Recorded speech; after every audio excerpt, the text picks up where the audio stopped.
कला के विद्यार्थियों, मैं डॉक्टर दिनेश कुमार वर्मा, सहायक आचार्य चित्रकला, राजकीय महाविद्यालय बूंदी। विद्यार्थियों, मैं आज आपको अजंता की जो दूसरी गुफा है, उस दूसरी गुफा में जो चित्र बने हुए हैं उसके बारे में जानकारी देने जा रहा हूं। वैसे अजंता कला में बुद्ध जन जातक कथाएं और बुद्ध के जीवन से संबंधित विभिन्न घटनाओं को लेकर चित्रांकन हुआ है। अजंता की दूसरी गुफा में भी इस प्रकार के चित्र देखने को मिलते हैं। दूसरी गुफा में महाहंस जातक यानी जातक कथाओं के रूप में बात करते हैं तो महाहंस जातक, विदुर पंडित जातक, पूर्णावदान जातक, शांति जातक, रूरू जातक, माया देवी का स्वप्न, बहुत इंपॉर्टेंट पेंटिंग है माया देवी का स्वप्न, बुद्ध जन, पूजार्थिनी स्त्रियां, श्रावस्ती का चमत्कार, झूलती हुई राजकुमारी यानी झूला झूलती हुई राजकुमारी, पूर्णक तथा इंद्रमती की प्रेम कथा, सुनहरे मृग का धर्मोपदेश, बहुत से साधु और शिष्य, भिन्न भिन्न पक्षी, लुम्बिनी की यात्रा, सर्वनाश, प्राणों की भिक्षा नामक चित्र इस गुफा में अंकित किए गए हैं। यानी जातक कथाओं के तो चित्र बने ही हैं, साथ ही विषयगत रूपांतरण भी इस गुफा में हुआ है, जिनमें सर्वनाश नामक चित्र बहुत ही महत्वपूर्ण है। झूलती हुई राजकुमारी, माया देवी का स्वप्न, इन चित्रों के बारे में अक्सर एग्जाम में क्वेश्चन पूछ लिया जाता है। अब विद्यार्थियों, हम जातक कथा के रूप में बात करते हैं तो दूसरी गुफा में महाहंस जातक कथा की बात करते हैं। इस कथा के दृश्य में यानी महाहंस जातक का जो कथनक दृश्यांकन हुआ है उसमें बोधिसत्व बनारस के राजा व रानी को धर्मोपदेश दे रहा है। हंस रूप में बोधिसत्व को बनारस की रानी खेमा ने पकड़वाकर मंगवाया था, जिसे बाद में मुक्त कर दिया गया। इस कथा का गुफा संख्या 2 में चित्रांकन हुआ है। इस गुफा में त्रसित स्वर्ग में सिंहासन पर बोधिसत्व को देखते हैं, जो उनके प्रभामंडल से स्पष्ट है। सिंहासन के दोनों ओर सुंदर सुंदर आलेखन बने हुए हैं और बोधिसत्व का हाथ धर्मचक्र मुद्रा में अंकित है। उनकी दृष्टि में गंभीरता है और चिंतन है। चिंतनशील विचार इस चित्र में अभिव्यक्त होते हुए दिखाई देते हैं।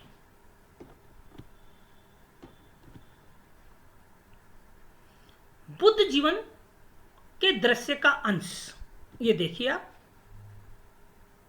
बुद्ध की विभिन्न रूपाकृतियां चित्रित है, अलग अलग रूप, इन सबको एक साथ एक ही पैनल में अंकित किया है।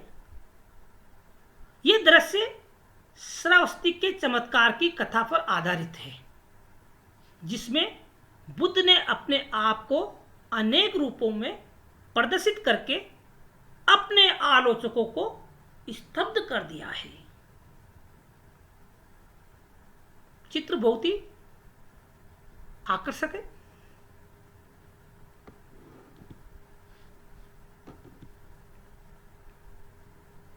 विद्यार्थियों, बोधिसत्व की जो पूजा करते हुए लोग हैं उनको इसमें अंकित किया गया है। यानी बोधिसत्व की पूजा के दृश्य का एक अंश इस चित्र में अंकित है। एक एक्स युगल बोधिसत्व की पूजा करते हुए दर्शाए गए हैं और नीचे दो किन्नर संगीत के हैं।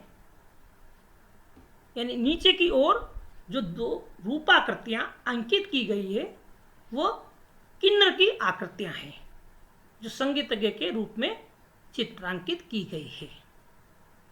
दूसरा चित्र जो है ये देखिए आप, छत सज्जा का अंश है। यानी छत पर भी अजंता के कलाकारों ने अपने मनोत्पन्न भावों को आकारित किया है।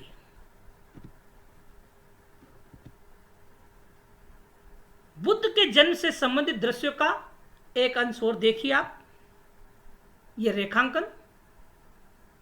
इस रेखांकन में बाईं ओर बुद्ध के भावी माता पिता राजा शुद्धोधन और उनकी पत्नी माया दोनों को बैठे हुए दर्शाया है और ब्राह्मण से माया के स्वप्न का अर्थ सुन रहे हैं।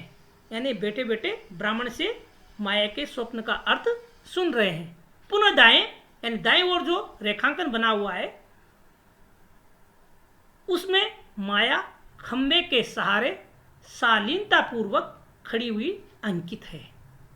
आप देखिए माया का चित्र।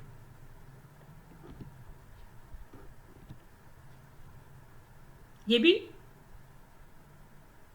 उसी का अंश है। ये देखिए आप, बुद्ध जीवन से संबंधित चित्र।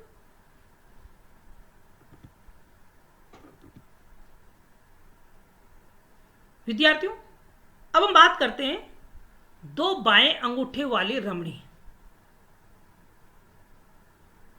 माया देवी के समान ही एक और स्तंभ के सहारे खड़ी रमणी जो रत्नाभूषणों से सुसज्जित अंकित है,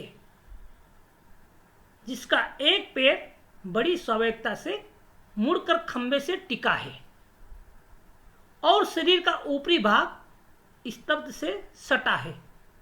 गर्दन किंचित झुकी हुई और उंगलियों से ज्ञात होता है कि वह कुछ गिनने लगी है और ये हिसाब लगा रही है कि बुद्ध जन्म में कितने दिन शेष है। विद्यार्थियों, इस पेंटिंग को हम दो विषयगत रूपों के रूप में जान सकते हैं। दो बाएं अंगूठे वाली रमणी या माया देवी का स्वप्न, इसके रूप में हम इसको जान सकते हैं।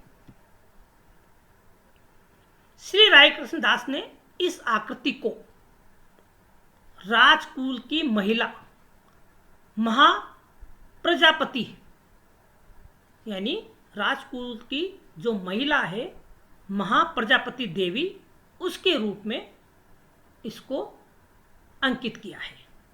भगवान बुद्ध की व्यू माता भी माना है। यानी इस चित्र को भगवान बुद्ध की व्यू माता के रूप में भी जाना जाता है।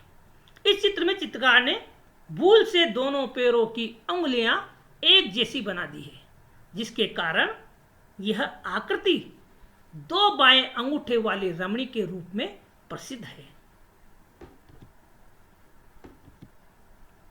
ये चित्र देखिए आप, दो बाएं अंगूठे वाली रमणी। रायकृष्ण दास ने इसको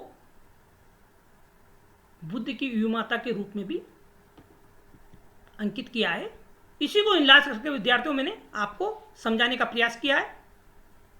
रत्नाभूषण देखिए आप,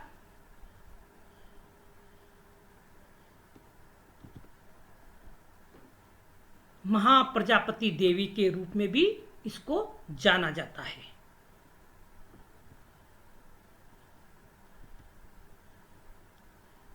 विद्यार्थियों, अजंता की दूसरी गुफा के अन्य चित्र देखिए आप।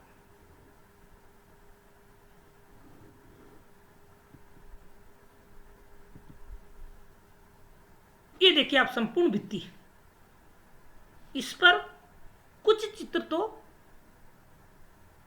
इतने खराब हो चुके हैं कि उसका विषयगत रूप भी समझ में नहीं आ पाता। चित्र बहुत पुराने हैं।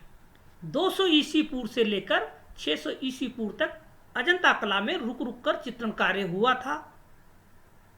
इतने अधिक प्राचीन होने के कारण दीवारों से कहीं कहीं प्लास्टर उखड़ चुका है और रंग पपड़ी बनकर फूल कर उपड़ चुके हैं। बावजूद भी अजंता कला में जो चित्रांकन हुआ है, वहां की जो कला है, वो कला विश्व प्रसिद्ध है। क्योंकि भारत की जो शास्त्रीय कला है वह अजंता कला है और शास्त्रीय कला के नाम से इस कला को जाना जाता है। इसमें शास्त्रों के अनुकूल चित्रांकन हुआ है, रेखाओं में गति है, शक्ति है, भावाभिव्यक्तिपूर्ण चित्रांकन हुआ है। यहां पर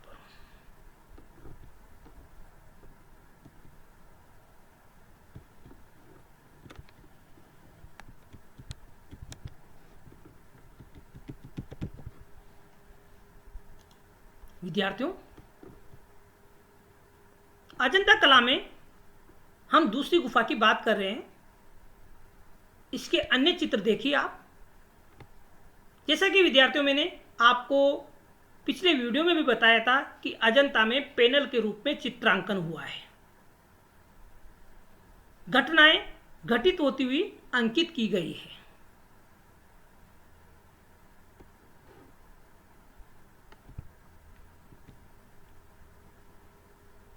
इसके उपरांत पूर्णक तथा इंद्रमती की प्रेम कथा चित्रित है।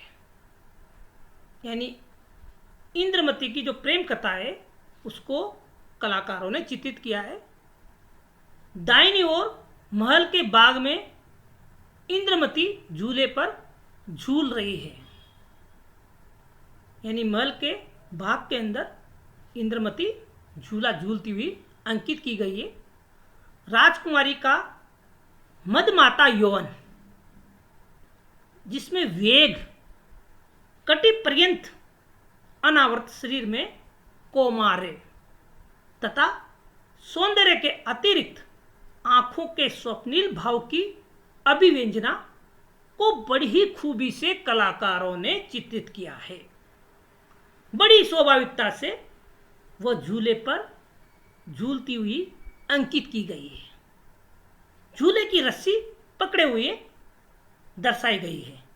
रस्सी में कुछ गोलाई देकर गति का आभास दिया गया है। संपूर्ण चित्र में मधुर प्रभाव प्रभावित दिखाई देता है।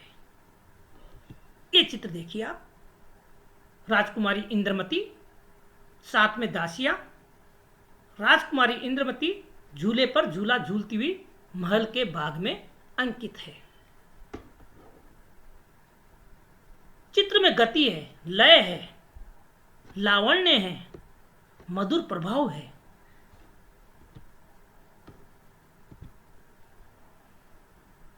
अब विद्यार्थी हम बात करते हैं अजंता गुफा संख्या 2 में सर्वनाश नामक चित्र की। इस चित्र में नेत्रों व मुख के भावों में अपूर्व सामंजस्य दिखाई देता है। यानी नेत्र और मुख के जो भाव है उसमें सामंजस्य है, अपूर्व सामंजस्य है। शायद कोई भिक्षु बुद्ध के निर्वाण का समाचार लेकर आया है। एक वृद्ध भिक्षुक लकड़ी के सहारे खड़ा हुआ है। उसका बायां हाथ थोड़ी से चिंता की मुद्रा में लगा है और दायां हाथ इस भांति घूम गया है मानो सब कुछ नष्ट हो गया है। यानी इस तरह सब कुछ नष्ट हो गया है। चित्र मूक होने पर भी मानो सब कुछ कह रहा है। ये देखिए विद्यार्थियों, सर्वनाश नामक चित्र। एक हाथ से लकड़ी के सहारे पकड़कर खड़ा हुआ और दूसरे हाथ से मानो सब कुछ नष्ट हो गया है, ऐसी मुद्रा अंकित की गई है। चेहरे पर आप देखिए, आप शालीनता, चिंता की मुद्रा है, सोच विचार में है। चित्र मूक होने पर भी मानो सब कुछ कहता हुआ दर्शाया गया है।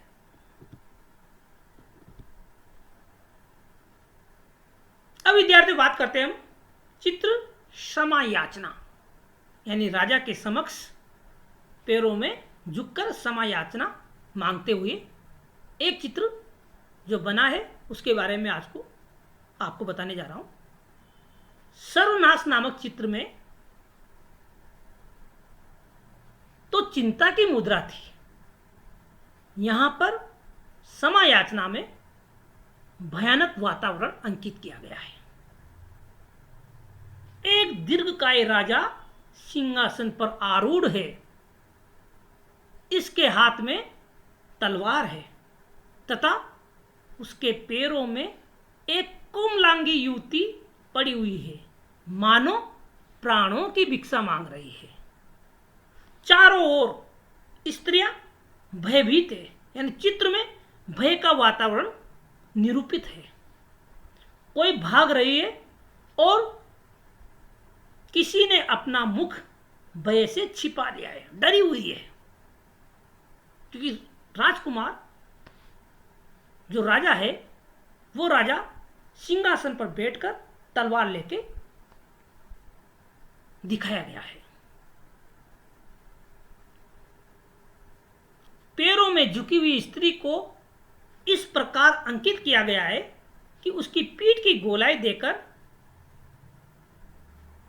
छाया देकर शारीरिक गठनता, यानी जो शारीरिक गठनशीलता है उसको अंकित करने का प्रयास किया है। कोमलता को बड़े ही सुंदरतम ढंग से कलाकारों ने रूपाहित किया है, यानी जो स्त्री है उस स्त्री में शारीरिक गठनशीलता के साथ साथ कोमलता का सुंदरतम ढंग से चित्रण हुआ है। ये चित्र देखिए आप, ऊपर का चित्र ओरिजिनल है, नीचे का करेक्शन करके अन्य कलाकार द्वारा बनाया गया, लेकिन सेम है, क्योंकि चित्र बहुत पुराने होने की वजह से ठीक तरह से समझने में नहीं आते हैं। इसी का बड़ा रूप आप देखिए, राजा बैठा हुआ, कोमलांगी युवती राजा के पैरों में, इसके मुख को छिपा दिया गया है, क्योंकि सुंदरता के भाव दर्शाने के लिए मुख पर जो भय के भाव है उसको नहीं दिखाया है और छुपा हुआ दृश्य अंकित किया है, क्योंकि कलाकारों ने सुंदर पक्ष के साथ साथ असुंदर पक्ष को भी बड़ी ही कलाकारिता से अंकित किया है।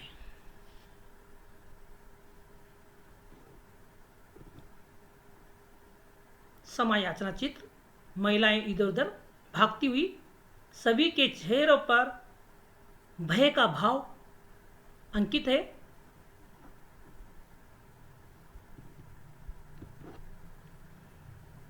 अब विद्यार्थी हम बात करते हैं छत पर जो अलंकरण बने हुए हैं उनकी। ये देखिए आप, पेंटिंग अलंकरण फूल पत्तियों के साथ साथ अन्य रूपाकृतियां भी अंकित की गई है। आप पक्षी को भी देख सकते हैं, यहाँ पर अनेक प्रकार की अलंकरणात्मक डिजाइनिंग। छत सज्जा का अंश अन्य, ये छत का अंश देखिए आप, किस तरह जनता के कलाकारों ने बड़े ही सुंदरतम ढंग से अलंकरण किया है। ये चित्र देखिए आप, उपासिकाओं द्वारा पूजा की सामग्री लाए जाने का अंश, उपासिकाएं अंकित है। तो विद्यार्थियों, अजंता की दूसरी गुफा के बारे में मैंने आपको जो जानकारी उपलब्ध कराई है, निस्संदेह आप उससे लाभान्वित होंगे। Thank you.